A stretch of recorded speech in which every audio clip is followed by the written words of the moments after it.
Bonjour à tous.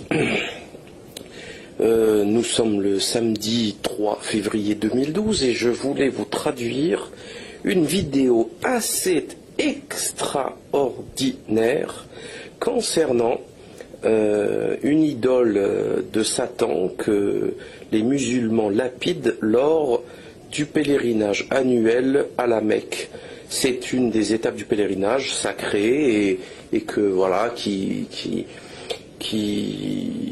démontre que les musulmans lapident, donc se dissocient de Satan, de ses actions et de ses alliés pour se soumettre à Dieu. Donc voilà, ils jettent quelques pierres, c'est symbolique, c'est spirituel, c'est voilà, et ça dure depuis 14 siècles et même avant. Puisque donc dans la tradition, Satan existe depuis toujours et que c'est le pire ennemi de l'humanité. Bon, bref. Et là, j'ai vu cette vidéo qui explique certaines choses. Je vais vous la traduire et donner aussi quelques détails, quelques commentaires supplémentaires. Là, c'est quand il n'y a plus de paroles du personnage qui parle en arabe.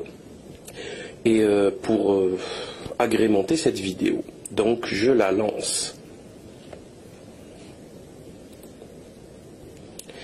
Donc l'obélisque est un signe maçonnique qui est en rapport avec leur rite satanique et que l'on peut retrouver dans différents endroits dans le monde et qui ne laisse aucun doute quant au travail ordonné pour transformer le culte luciférien en culture, simple culture artistique dans le culte satanique. Et là, il nous montre différentes obélisques. Donc on a Washington, on a Paris, l'obélisque de la Concorde, 33 mètres de haut. On a le Vatican, porté par Caligula, donc de la place Saint-Pierre.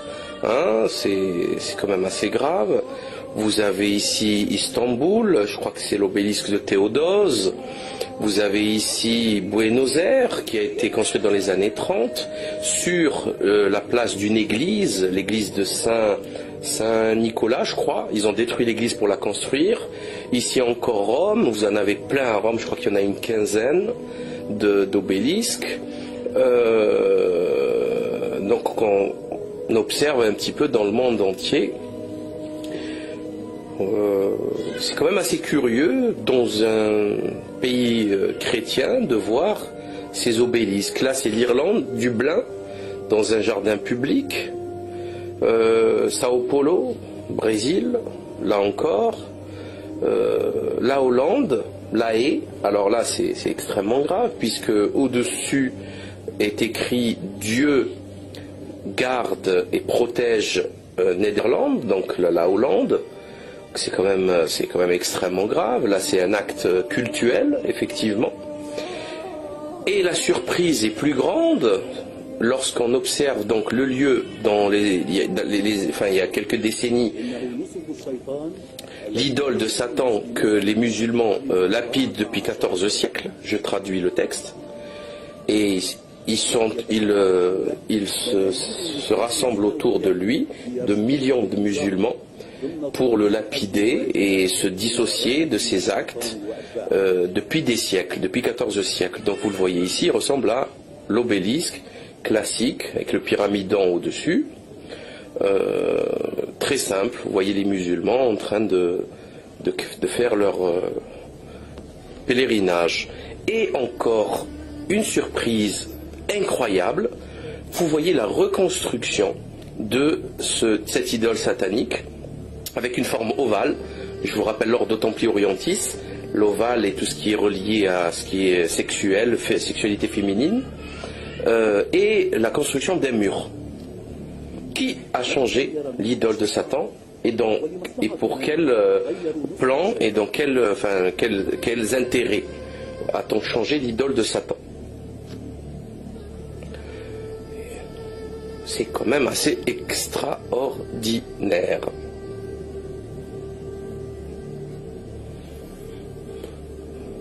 Là, vous voyez les musulmans prier le Seigneur et vous avez ce nouveau mur, cette nouvelle symbolique de Satan, qui est très récente. Je n'ai pas la date, mais c'est très récent.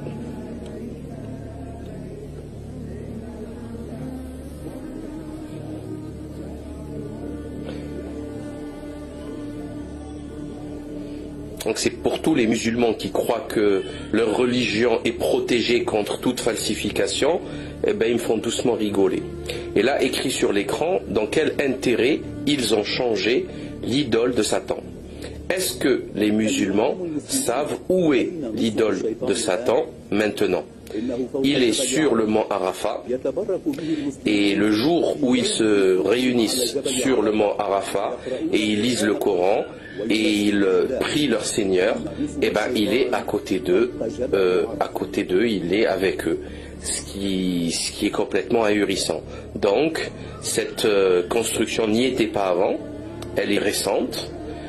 Elle disparaît comme par hasard dans l'endroit où elle devait être, et elle réapparaît sur le mont Arafat, qui est un mont sacré, extrêmement important. C'est l'étape la plus importante du pèlerinage, et là vous les voyez en train de toucher le mont. Ils ne savent même pas ce que c'est, hein. Vous savez, c'est l'effet de groupe, ils ne savent même pas ce que c'est. Ils savent même pas ce que c'est. C'est très très curieux, très très très grave. Et là, ce qui est impressionnant, c'est que vous savez qu'à la Mecque aujourd'hui, les salafistes wahhabites intégristes, là, les guignols, qui dégoûtent tous les musulmans de la religion. Vous savez, il y a des policiers, là, il y a des petits censeurs pendant le pèlerinage qui passent leur temps à dire aux gens ça c'est haram, ça c'est haram, ça c'est haram, ça c'est haram. Tout est haram en fait. C'est impressionnant, tout est illicite. Et par contre, cette nouveauté, ce qu'on appelle une bid'a, c'est une nouveauté, une création religieuse qui donc humaine et non pas de source d'origine divine.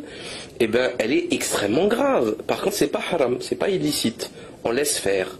Donc, vous voyez là parfaitement qu'il y a une volonté donc d'infiltration, de dénaturation de l'islam, comme ça a été fait en 62 par le Vatican II avec le christianisme, le catholicisme plus exactement, quand la messe a été changée et que le prêtre devait maintenant tourner le dos à Dieu et regarder en face les croyants.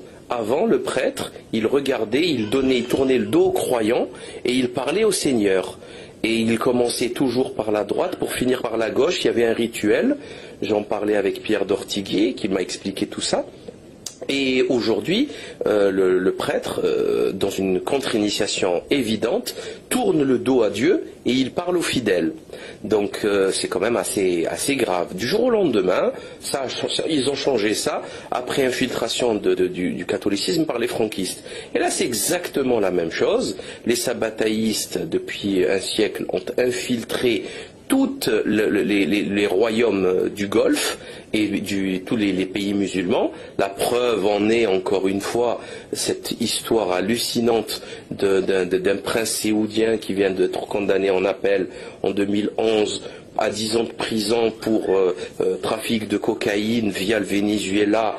Donc il voulait se servir de son passeport diplomatique et il a passé 2 tonnes de cocaïne.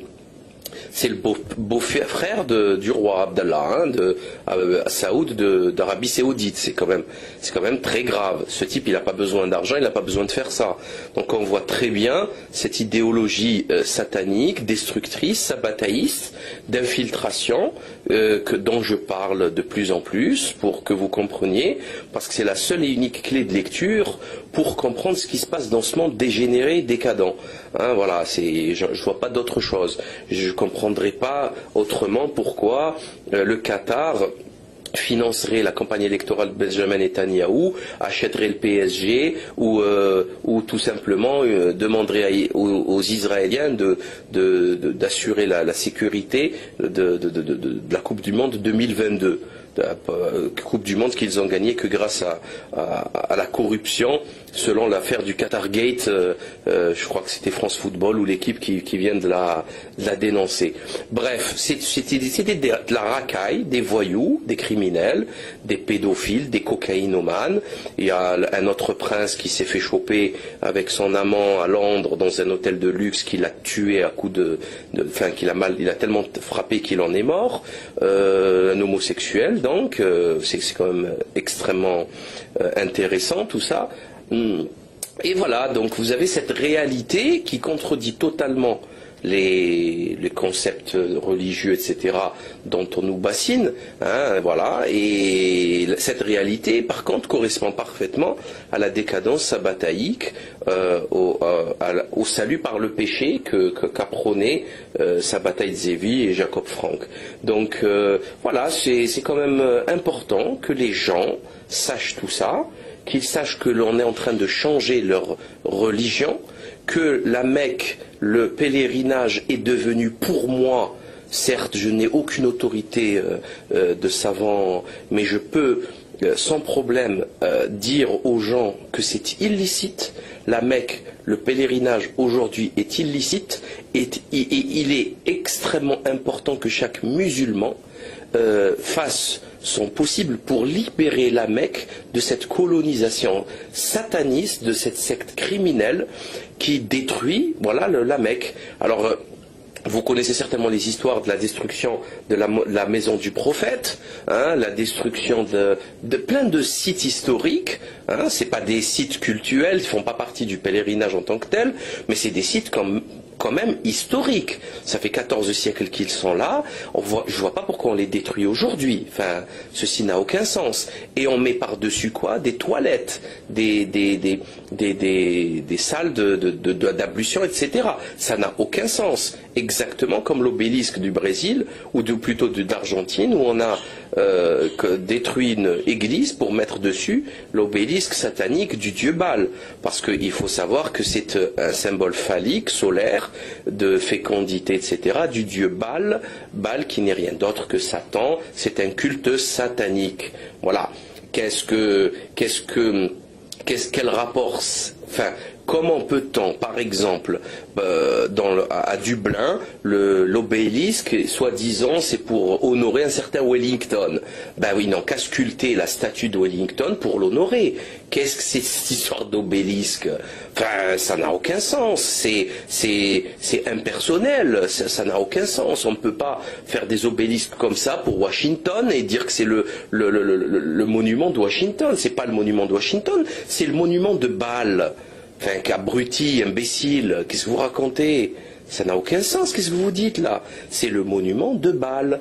Voilà, c'est un culte religieux, satanique, puis c'est tout.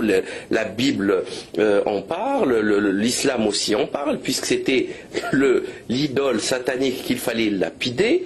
Donc les choses sont limpides, sont claires, comme de l'eau de roche, pour ceux qui savent voir, qui veulent voir la vérité, l'unique vérité. Il n'y en a pas 5 des vérités, il n'y en a même pas 2, il n'y en a qu'une seule. Tout le reste n'est que mensonge. Il est aussi important de dire que l'on s'offusque, par exemple, de la destruction des idoles. Franchement, je suis d'accord, hein, il n'y a pas à détruire des vestiges historiques qui nous enseignent de la présence des êtres humains à certaines époques, à certains endroits, et donc ça se respecte. C'est les actes qui comptent, c'est pas une pierre. Enfin bon, bref. Donc on nous a bassiné avec la destruction des Bouddhas de Bamiyan en Afghanistan par les talibans, ou par les destructions de mausolées des marabouts au Mali, par exemple. Par contre là, ça ne choque personne, hein, qu'on détruise la maison du prophète, c'est-à-dire le prophète de l'islam et de la civilisation islamique qui a rayonné par le monde pendant plus d'un millénaire. Enfin, c'est quand même assez ahurissant. C'est même pas de poids de mesure. C'est de l'hypocrisie la plus abjecte. Et je voulais aussi rajouter, avant de finir cette vidéo, que le terme obélisque, hein, un obélisque veut dire, écoutez-moi bien, écoutez-moi bien, écoutez cette ironie extraordinaire des mots. En grec, ça veut dire brochette à rôtir. Brochette à rôtir, c'est qui va rôtir et qui va se faire embrocher. Voilà, là c'est une question très intéressante à poser.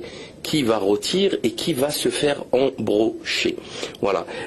Autre chose avant de finir, je rajoute, parce que j'avais fini la vidéo, mais je rajoute ces quelques informations par rapport à un ami donc qui allait à la Mecque et qui a fait son pèlerinage et qui m'a dit qu'en montant dans la grotte de Hira, qui est la grotte où la révélation était descendue en premier lieu par l'ange Gabriel, donc cette grotte, à partir du moment où vous y étiez, enfin elle est assez haute, vous pouviez voir la Mecque, la Kaaba, le cube sacré de la Mecque.